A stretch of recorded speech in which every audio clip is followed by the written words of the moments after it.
Hi, everybody. I'm Tejas. Oh, thanks. Robin's over here. Give it up for Robin, everybody. Round of applause. Robin is so cool. Robin's a big part of our Berlin community, so thank you. I'm Tejas. That's pronounced like contagious. Okay, it's people have a hard time with this. It's not Tejas or Tejas or whatever you want to call it. But I will respond to anything as long as you pay me enough. No, I'm joking. And I, over many years, I've been able to work at a lot of tech companies. A lot. I was previously at Spotify. We built a lot of infrastructure. Billions and billions of artists made a lot of money from my work. It's just true. And so I'm really tired. This year makes 25 years of me working in tech. Okay. And so I built a lot of things, a lot of scale. We can talk about it. Today I'm an AI engineer at IBM. Some of you are looking at like, oh, yuck. Look, it's great. Okay, like we make our own foundation models. Like our own Watson is a wonderful model that you can run locally. It's open source, which means nothing with language models, right? It's open weights. Good luck. Anyway, so I also wrote a book on React. This dives into a lot. I'm not here to sell it, honestly. I don't need the money. But it dives into a lot of the fundamentals of React. In fact, React has changed a lot since this book came out, but it teaches you how to build your own React if you want. So there's been a lot of technical deep dives here, right? The first talk was actually amazing. Where's the guy who gave it? Yeah, Eugene there was a great talk, really, about the intricacies of building video on device. This book has a lot of similar topics there. So if you're interested in the technical side, I can recommend it, because this talk today is about health. And it's about health for a reason. And some of you may have seen this on the agenda and you're like, why do I care? I'm here to write code. What are you doing? But I promise you, this is the meetup description of the event. It says it's an evening built for experienced engineers who care about how things actually work in production. Okay. And what I'm about to walk you through today is an application that I built that is a production application. It's in TestFlight, so it's not officially in the App Store yet.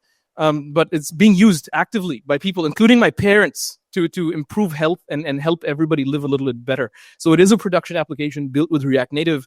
And I'm here to talk to you today about what it takes to build and ship an application like that. Okay. In other words, it says engineers who care about how things actually work in production. We're going to look at that through the lens of use case driven development. Some people will call it UCDD. I wouldn't, but anyway. And so, like, I feel like there's a lot of solutions in search of problems today. Is anyone using Claudebot or Moltbot or whatever it is? No? Good. We should talk after. But like, there's a lot of great tools that are searching for users, but there's no real use case. I think, if you think about Web3 and crypto and this whole movement, like crypto does have some use cases, right? But a lot of these things never really solved any real problems. And so I'm not interested in giving you that kind of talk today. I do plenty of nonsense posting on the internet. Today, I want to give you something useful by rallying around a use case. Here's how we build something with React Native. Here's the architectural, technological decisions that go into building this. Here's how we ship to the App Store. Here's a breakdown of the costs involved. Should we use AI? Should we not use AI? Right? Not just use AI by default. We'll talk through all of that, okay? And so I really want this to be like useful for you. I have absolutely nothing to gain from giving you this talk, but I just want to help you if you need it, if you want it, okay? So with that little disclaimer, let's start by talking about optimizing your health with React Native. And I want to spend a little bit of time in the intro talking about your health, because it's important. I look around the room and I see people. Look, if you're not healthy, you're not able to even come to an event like this. More importantly, you're not really useful to yourself or anyone. You're kind of like sick and you need help. The whole point of doing what we do is so that we can be healthy and then take care of the people around us. So it's quite important. We'll talk about your health. What if I told you there's one number, one metric, one measure that can very potently help you live better? One. There's, of course, many, but there's one specifically that can do a lot of things, that can predict burnout. Anyone here struggle with burnout? How many of you have at some point in your career struggled with almost? Okay, yeah, this something. So many of you are ashamed to admit that. But for those of you who put your hands up, good job. You're brave. Everyone else lied. Okay, no, but if you if you struggle with burnout, this is something you can actually predict and prevent, and you can catch it before it comes, and you can live better. I have had burnout. Man, there's been times where I've traveled back and forth between San Francisco and Berlin quite a lot for work, and I was constantly burnt out. And you know what? Like, people would review my pull request, and they would say, hey, let's change the word. I swear to you, this happened. Let's change the word folder to directory in a PR review, you know? And now if I was healthy, I would have said, you know what? Yes. But I was like super burnt out, so this did not go well, right? I took it personally. I was like, why are you nitpicking my stuff? Like, and so we become different people when we're not healthy, okay? And I want us to be our best selves. One measure that can help you regulate your workload. I tend to do a lot. I host a podcast. I speak at conferences. I wrote a book. I write code. I train models. I do a bunch of stuff. I just want to do everything, right? Many of us, we grew up in a sandbox. We like playing, like we love coding, and sometimes we code into the night. And then after that, we also want to stay healthy, so we'll go for a run. And it's just like, whoa, I'm doing a lot. And before you know it, you get sick. Anyone have this experience? Like you overachieve and then you get sick and then you achieve sickness? Yeah. Like, congratulations. Yeah. So how do you know, like, how do you regulate your workload? How do you know when to take a day off? I grew up in a really toxic environment where only weak people take breaks. Anyone else hear this? Like, if you're, don't woo that, bro. It's like, but like, they're like, oh, you need a break? What else do you need? A chocolate? You know, anyway. So finally, one measure to help you decide, why is this thing ruining my slides, man? Google Meet, huh? How do I get rid of that? Yeah, thanks. I don't see my cursor, man. Whatever, you can read. Okay, help you decide how much to do or how much not to do. How do you, because for me, a bunch of people tell me you shouldn't take a break. What if there was an objective measure, a number that you can point to and be like, look at this number, I deserve a break, right? That exists. Does anyone want to guess what this metric, this measure, this number is? Anyone in the room? He said screen time, what? Sleep? Yeah, actually. That's, who said that? Your name was? Sophia? Sophia was right. It's HRV. It looks like this, HRV. It stands for Heart Rate. Wow, what was that, 1 FPS? I put so much effort into these animations, man. Anyway, HRV stands for Heart Rate Variability. It's how much does the time between each beat of your heart vary, okay? And this is a number that is very important, and so I need you to understand it. And then we look at how React Native can actually help with this. But it's exceedingly important. Here's why. Let's pretend this is your heartbeat, okay? This is a graph over time, and this is your heart beating on these beats. If in this graph, effectively, your HRV, your heart rate variability, is 0 milliseconds. What that means is your heart beats like on the top of every interval, just like that. Predictably, 100%. There's no variability between each red dot. It's all perfect, okay? Would you say this is a good thing or bad? Bad. It's very bad. This means when your HRV is low, it means you're stressed. And think of it this way: your brain is the regulator of your heartbeat, your autonomic nervous system. And when your brain is stressed, it's like an orchestra conductor. You know, it's like if a conductor of an orchestra is like locked in and he's like stressed, then you know that he's going to be like on the minute, every minute, like it's just going to be dialed in, right? But he's stressed. You take focus, you take attention to do that, which ultimately comes with a tax. It's the stress tax. You get very stressed, you get very tired, you burn out. What does it look like when you're relaxed? This is what good HRV looks like. I don't know if you can see that with enough contrast, but those red dots, they're not like on top of every beat. There's some variance between them. This is actually good. It's like an orchestra conductor who's like chill. It wouldn't make a really great music. But you know, he's like, yeah, man, it's fine. It's like, you go a bit later, you go. It's more literally relaxed. So low HRV is stressed. We don't want this. High HRV is relaxed. Okay. Basic physiology. This is very well studied. Lots of peer-reviewed research. So, how do we measure this? How do we measure HRV? Actually, if you're wearing an Apple Watch, a lot of people, how many of you wear smartwatches or fitness trackers? Yeah, all of you are measuring HRV. It's passively measured while you sleep, while you eat. Ideally, you wear this all the time. They're water-resistant, IP68 or something. So you can even wear it in the shower. And the more you wear it, the more you collect HRV data. And it doesn't really matter about the quality of the data. What matters is the trend. We'll see this in the application with React Native. And so you just passively measure, you get it. I have two measures. I have an Apple Watch and an Oura Ring. The Oura Ring is way better for HRV. And so now that we know all this, we understand the physiology, we understand the impact it can have, right? I would love to wake up in the morning and understand, oh, today, I'm maybe not going to have this meeting. Or today, I normally stay late at work. Today, I'm just going to leave on time, right? So how do we, to action the data, we need to get the data. I work with an iPhone. So now my use case is I need to get this data. I need to get this data from iPhone. Apple, as you know, is very closed system. They don't want anyone getting this data, obviously, because there's money there. But they also care about your privacy a lot. And so how do we get the data?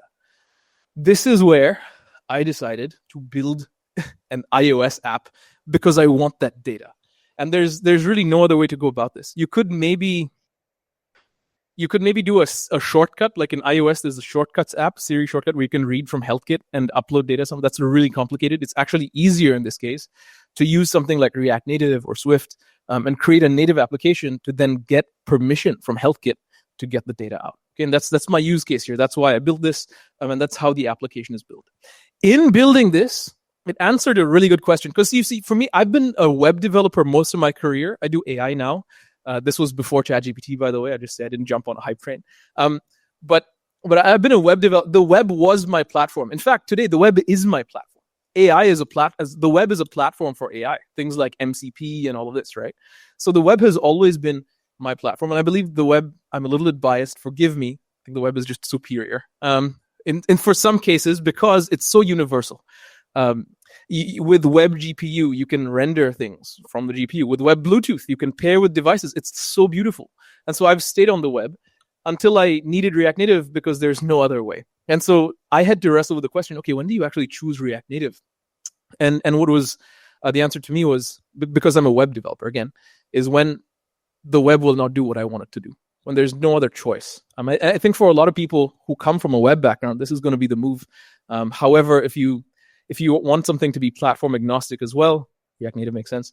I think if you're iOS specific developer, this is obviously going to be a different story.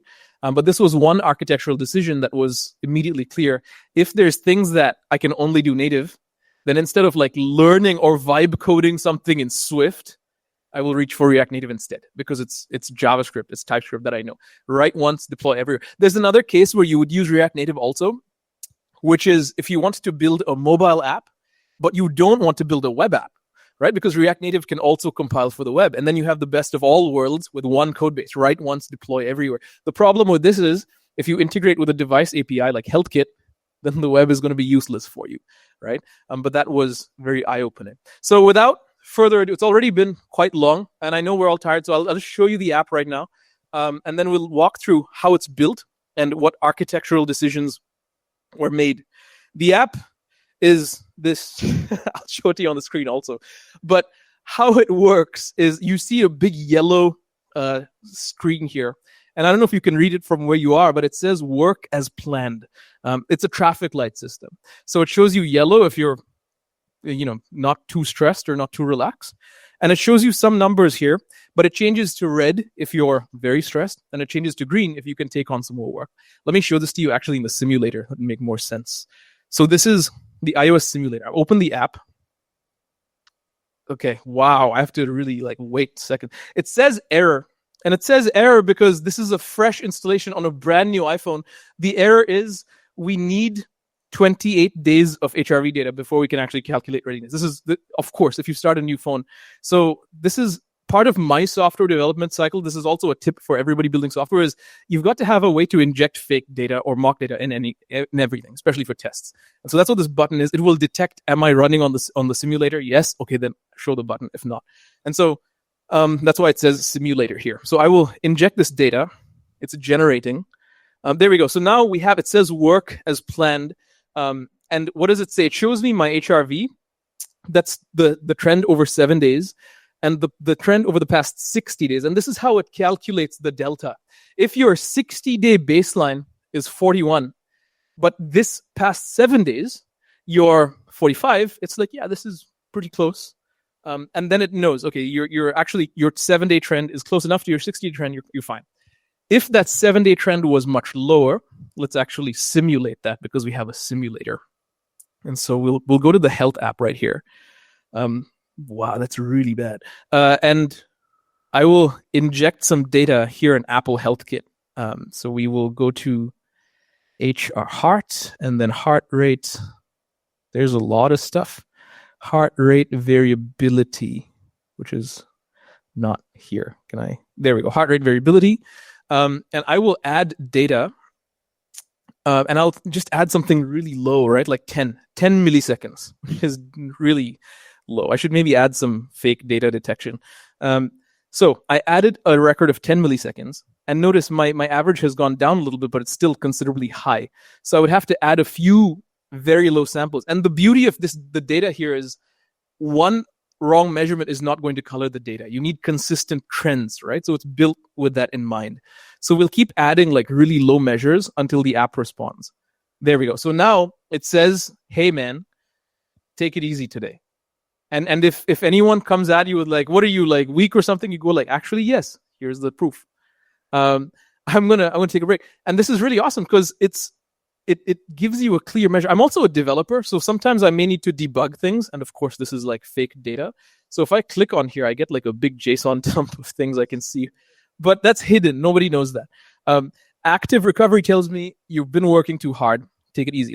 I'll show you the other case, and then we'll look at the code because I think this is important as well. So we'll just delete the fake records, and I'll add some data to put me in like good recovery. So I'll say like 100 milliseconds of HRV, and we'll go back here, and it says go hard because you can, and it knows. So there's two measures here. You may have seen there's HRV and then there's CV. CV. It's a statistical term. It stands for coefficient of variation. It's like standard deviation. So how much does the average vary? But it's expressed as a percentage, not as a unit, more or less. And so high CV, what does high coefficient of variation mean? It means your data is kind of all over the place. It's very spiky, which nobody wants. It means you're going from like, oh my gosh, to like, oh, I'm chill. Oh my God, chill. Like that's not good. Even you're being pulled in different like arousal spectrum levels, right? And so it accounts for that also. It wants you to be stable, and then you can work from there, okay? So this is how the app works. Again, it's in TestFlight. Actually, my parents, they're old. They use this because they're old, and they need to. And so they clean their entire home once a week, and they decide, should we deep clean today, or should we just dust a little bit? Or should we take the day off? For real, I'm not even making this up. It helps them live better because they're able to auto-regulate their stress levels. At their age, especially, they need it. Okay, so how is this built? Let's look at the code.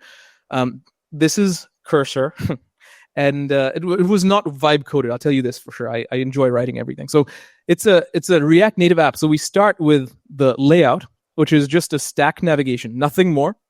And the index is health data. It's one component. Now, health data is a UI component that you will start to see the UI rendered here pretty straightforward. So we have complete rest, active recovery, work as planned, and go hard. And these are just text components.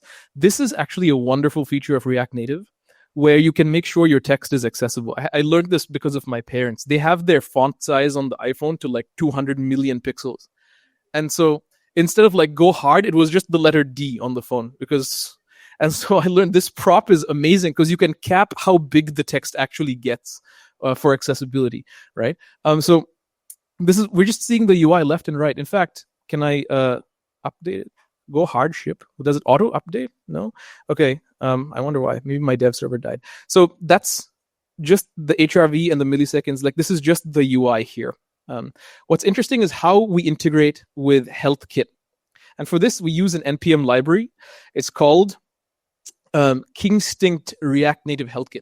There's many HealthKit integrations, but finding the right library, especially in the React Native ecosystem, is an adventure because some may be outdated, some may be unmaintained, some may have CVEs and security vulnerabilities. So what has helped me is really when was the last commit, what was the latency of the last issue to be closed, and is it actually like is the npm downloads trend like somewhere positive? Those three measures help me choose this library, and it's a tremendous library. So how does it actually work? Well, we import this thing first, HK authorization request status. It's a global from the library, and how we use it, I didn't mean to do that. How we use it is we check first for permission. So we come here and we say, if authorization status is not unnecessary, this is a global that the library gives us. If authorization is not unnecessary, what does that mean? It means authorization is necessary. Okay. I don't know why they would do it like this, but if authorization is not unnecessary, then we say, hey, we need permission to access your HealthKit. And when you click authorize access, Apple brings up this little thing that you can give access. Once we have access, meaning it is now unnecessary to ask for access, we show you a view with some data. We show you that UI, that Go Hard UI. If it's, for example, Amber, work as planned. We only do this if we have permission with HealthKit. We then call a function called fetch health data. I wrote this myself. And what fetch health data does is it creates a baseline. So we go back in time 60 days to calculate your baseline, right? And then we go back 6 days to calculate your acute baseline. It's just a bunch of math. And then this function, get recovery samples, does that. So we call Kingstinct React Native HealthKit. They have a function called HK quantitative identifier .heart rate variability SDNN. And they have query quantity samples. So you call this function from the library and you say, I want heart rate variability data. And I want it in this date range, and I want it with this unit. The cool thing about this library is you can query like any fitness thing you want. And it's just a wonderful library, really. You can even diet, calories, sleep, anything you want. In fact, there's really great apps in the App Store. One of them is called Athletic. I don't know if you're using it. It's a wonderful app. Strava and Bevel, Bevel. They're fitness apps, and they use similar mechanisms here. There's also a metric called Nike Fuel. I don't know what those are. But so I say, get me the HRV here. Once I get the HRV, I then hand it over to a function called calculate. Let me see. It's, yeah. Once I get it, I set it into state, of course. And then I calculate. It's called calculate stats, this one. And what calculate stats does is literally just data science. This is not even React Native anymore. It's just TypeScript. We log transform things to get more decimal precision. And then we just calculate the mean and the standard deviation.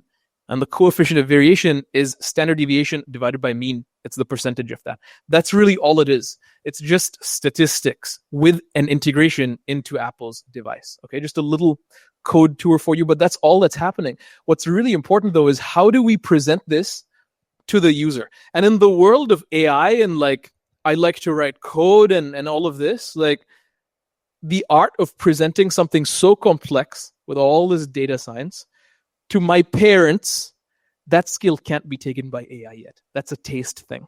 Okay. And to go from I'm creating an application, it's a production application, it's going to be downloaded by hundreds of thousands of people who want to prevent burnout, which is everybody, but it has to be understandable. They have to open it and understand it. Separate, different challenges. And this one, the taste challenge, is infinitely harder. This was validated by a large number of users, and this form factor is the one that worked.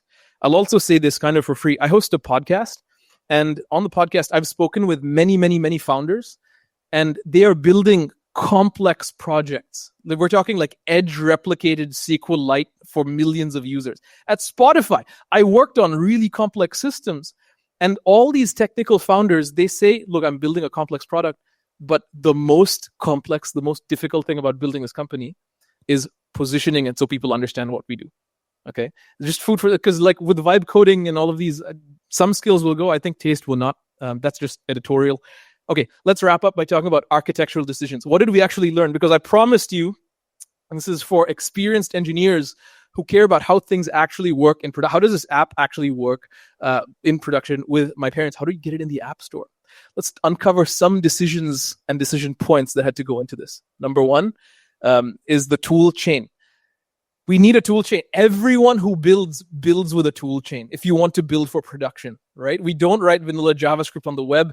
Nobody writes Rust without the Rust compiler. Like everything's a tool chain, and it's exceedingly important because the tools at the lowest level are complicated. I especially really wanted a tool chain because, oh, look, I spoiled all the other things. I really wanted a tool chain because React Native is difficult.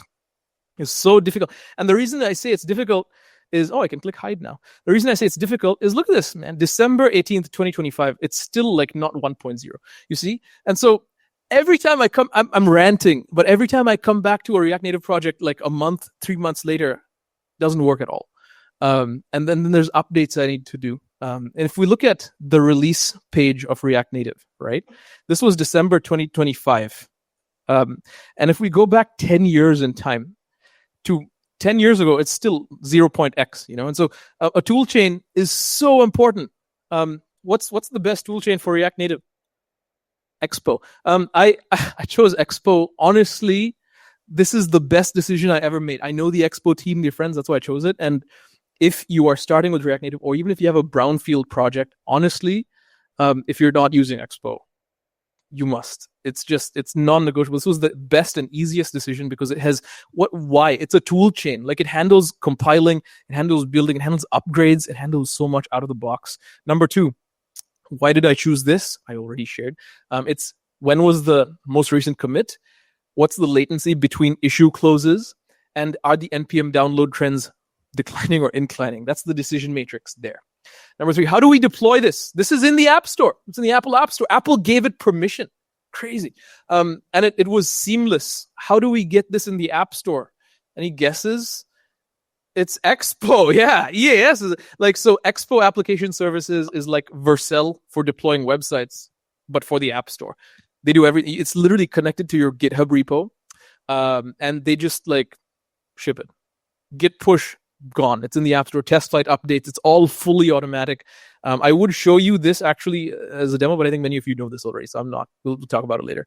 And then finally, I think the hardest decision was data residency, because we live in Germany. Datenschutz is really important. And I was like, I could steal people's health data if I wanted, right?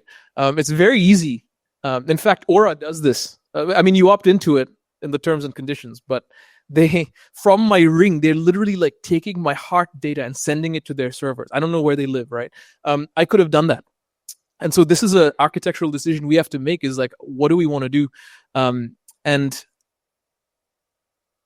I chose to do all the computation on device. This works offline. There's 0 databases foreign to me.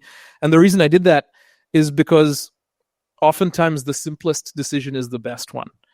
For real, like I would be walking into so much more complexity. Where do I store the data? Do I do relational, non-relational? Do I edge replicate? How do I prove at some point that it is actually safe? Just complicated. So let's wrap up and finish out here. Number 1, when do you reach for React Native? Of course, the answer will vary. For me, as a web developer for the past 25 years, it's when the web will not do what I need to do, when I need some extra help. And the web, to be fair, can do a lot. Again, web Bluetooth and face web authn and all of this, right? Number 2, honestly, just use Expo. If you're not using, anyone here not using Expo? No? Yeah, oh, bro, come on. Okay, remind me to not use the Zatu native. I'm joking. And then third, I think what has carried me through building, not just this application, but I've worked all over the place. And Occam's, anyone familiar with Occam's razor? It's a philosophy that the simplest solution is often the best. And I always wondered, why is this called a razor? Like, it doesn't, like, razor cuts hair. I used one today, like, why? And it's because he used to call it a philosophical eraser. It shaves off ideas that don't belong here. And it's just wonderful. And I that is amazing. So if we can shave scope a lot, it will serve us well. It certainly has for this application. All right, I'm finished, but let's talk more. As you can tell, I love speaking. But more than that, I love listening. And so I have a podcast where I talk a lot. If you're interested to follow that, I didn't actually not even like listen to it. If you want to be a guest on it, I would love to talk to you because listening is way more fun than speaking. And with that, I want to say thank you so much for coming out today. And